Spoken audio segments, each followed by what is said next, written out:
بسم اللہ الرحمن الرحیم۔ الحمدللہ اللہ کا بڑا شکر ہے کہ اب الکہف میں معزز مہمانان آتے جاتے ہیں وقتاً فوقتاً۔ اللہ نے بڑا کرم کر دیا، بڑی عزت دی ہے الحمدللہ۔ تو آج اسی طرح ایک اور بہت خوبصورت مہمان تشریف لائے ہیں قطر سے۔ مفتی شفیع الرحمان صاحب دامت برکاتہ العالیہ قطر میں ایک لمبے عرصے سے 3 دہائیوں سے زیادہ ہو گئے، 35 سال سے ماشاءاللہ وہاں پہ امام ہیں، خطیب ہیں، مختلف وہاں پہ ذمہ داریاں ہیں، اسکول کے بھی ذمہ دار رہے ہیں۔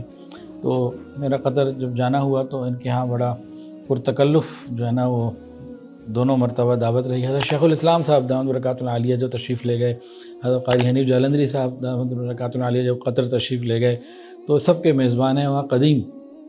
پھر ان کا اپنا ماشاءاللہ ادھر گلگت کے علاقوں میں اور استور میں مختلف جگہ دینی اعتبار سے مکاتب ہیں، مدارس ہیں، وہ کام ہیں۔ آج تشریف لائے ہوئے تھے تو ایک تو آپ کے آنے کا شکریہ، جزاک اللہ خیرہ۔ اللہ تعالیٰ اس محبت کو قبول فرمائے، دین کے لیے قبول فرمائے، اور آپ جب بھی تشریف لاہور لائیں تو ضرور تشریف لاتے رہیں، خوشی ہوگی انشاءاللہ تعالیٰ۔ بسم اللہ الرحمن الرحیم۔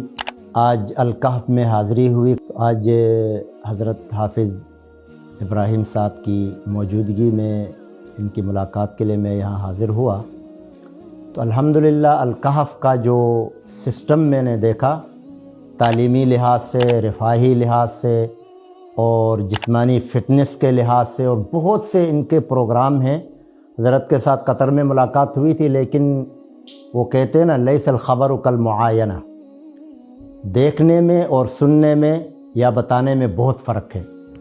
تو ادارے کو دیکھ کر الحمدللہ دلی سکون ہوا کہ اس دور میں بھی ماشاءاللہ دین کے کام اس نہج پر کیے جاتے ہیں، آن لائن یا اسی طرح آف لائن، جہاں مختلف شعبوں میں کام ایک ساتھ ہو، اور ایسا ماشاءاللہ بہترین ان کو ساتھی ملے ہیں، علماء ہیں جو انتہائی خوبصورتی کے ساتھ، ذمہ داری کے ساتھ اپنا کام نبھاتے ہیں۔ یہ بھی اللہ کی ایک نعمت ہے کہ ایسے محنت کش رفقائے کار ملیں۔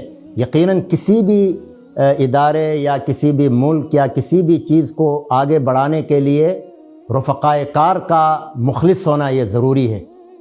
تو اس حوالے سے میں ماشاءاللہ حضرت کے انتخاب پر میں ان کو داد دیتا ہوں، اور پھر تمام ساتھیوں کا جو معاملہ رہا ان کا بھی شکریہ ادا کرتا ہوں۔ کل میں نے ان کے الحمدللہ مختلف کلاسوں میں جا کے سارا جائزہ لیا، اور بھائی مولانا عبید اللہ صاحب نے مجھے وزٹ کرایا، تو الحمدللہ ماشاءاللہ دل کو سکون ہوا۔ اب ہم چاہتے ہیں کہ ہمارے اداروں میں بھی اس طرح کا سسٹم ہو، اور انشاءاللہ اس کے لیے مشاورت سے ایک ترتیب ادھر بھی جاری رکھیں گے۔ حضرت کے بھی مکاتب گلگت میں ہیں، ہمارے تو تقریباً 60-70 مکاتب وہاں کام کر رہے ہیں الحمدللہ، اور کچھ رفاعی کام بھی ہیں۔ ان کے تو بڑے لیول پر یہاں سیلاب زدگان کے لیے، اور اس کے علاوہ آفات، مختلف آفات میں اور مختلف حوالوں سے ان کے بہت سارے کام ہیں، تعلیمی لحاظ سے، رفاہی لحاظ سے، مختلف حوالوں سے۔ تو میں دعا کروں گا کہ اللہ تبارک و تعالیٰ اس میں مزید ترقی عطا فرمائے، اور اللہ تبارک و تعالیٰ اخلاص کے ساتھ کام کرنے کی توفیق عطا فرمائے، اور ان سب سے بڑھ کر اللہ تعالیٰ ان تمام کاموں کو، کاوشوں کو اپنی رضا کا سبب بنائے۔ وصلی اللہ تعالیٰ علی خیر خلقہ محمد و آلہ و صحبہ اجمعین۔